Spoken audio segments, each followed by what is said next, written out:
कैसे बालक ध्रुव बना तारा। ब्रह्मा जी के मानस पुत्र ईश्वरु मनु के दो पुत्र थे, पर्यवद और उतानपाद। राजा उतानपाद ने दो विवाह किए। उनकी पहली पत्नी का नाम सुनीति और दूसरी का नाम सुरुचि था। दोनों रानियों से उन्हें पुत्र रत्न की प्राप्ति हुई। सुनीति के पुत्र का नाम ध्रुव रखा गया और सुरुचि के पुत्र का नाम उत्तम। उतानपाद दोनों राजकुमारों के प्रति समान प्रिय भाव रखते थे। रानी सुनीति भी अपने पुत्र ध्रुव की तरह उत्तम को भी अपना ही पुत्र मान स्नेह किया करती थी, किंतु सुरुचि के मन में सुनीति और ध्रुव के प्रति ईर्ष्या भाव था। एक दिन उत्तम अपने पिता की गोद में बैठा खेल रहा था। उतानपाद उसे परम से सहला रहे थे। जब ध्रुव वहां पहुंचा तो उसका मन भी पिता की गोद में बैठने के लिए मचल उठा। वह भी जाकर अपने पिता की गोद में बैठ गया। उसी समय रानी सुरुचि वहां पहुंच गई। उसने जब ध्रुव को अपने पिता उतानपाद की गोद में बैठा देखा तो वह चिढ़ गई और खींचकर ध्रुव को गोद से उतार दिया। फिर अपने कटु वचन से ध्रुव को आहत करते हुए बोली, अपने पिता की गोद और इस राज्य के सिंहासन पर बैठने का अधिकार केवल मेरे पुत्र उत्तम का है। सुरुचि के कटु वचन सुनकर ध्रुव का बालपन दुखी हो गया। वह दौड़कर अपनी माता सुनीति के पास गया और रोते हुए सारी बात बता दी। सुनीति उसे समझाते हुए बोली, पुत्र दुखी मत हो, ना उस मनुष्य अमंगल की कामना करो जिसे तुम्हें अपमानित किया है। अपने कर्मों का फल मनुष्य को भोगना ही पड़ता है। तुम अपना दुख दूर करने के लिए भगवान विष्णु की आराधना करो। उनकी कृपा ही तुम्हारे पिता की मोक्ष की प्राप्ति हुई थी। वह दुख हरता, अब वही तुम्हारा दुख दूर करेंगे।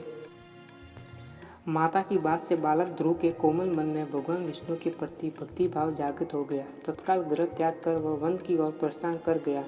मार्ग में उसे देव ऋषि नारद मिले। उन्होंने ध्रुव को भगवान विष्णु की आराधना की विधि से अवगत करवाया। उसके उपरांत ध्रुव ने यमुना में स्नान किया और अन्न जल त्याग कर पैर के अंगूठे के बल खड़ा होकर भगवान विष्णु की आराधना में लीन हो गया। समय व्यतीत होने के साथ उसके तप में वृद्धि होने लगी।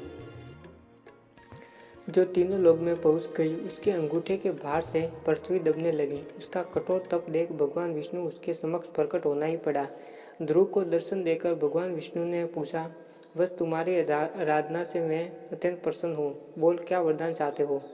बालक ध्रुव कहने लगा, भगवान, मुझे माता सुरुचि ने अपमानित कर पिता की गोद से उतार दिया था। उनका कहना है कि मैं अपने पिता के गोद का अधिकारी नहीं हूँ। माता सुरुचि की इस बात ने मेरे अंतर्मोहन को आहत कर दिया था और मैं भागा भागा माता सुनीति के पास अपनी व्यथा सुनाने गया तो उन्होंने मुझे आपकी शरण में आने का परामर्श दिया।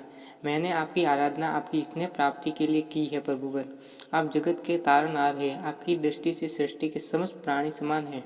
पिता के गोद से उतारे जाने के बाद मैंने प्रण लिया था कि अब मैं केवल आपकी गोद में बैठूंगा। कृपया मुझे अपनी गोद में वह स्थान दीजिए जहाँ से मुझे कोई उतार न सके। भाव विभोर होकर बालक ध्रुव बोला।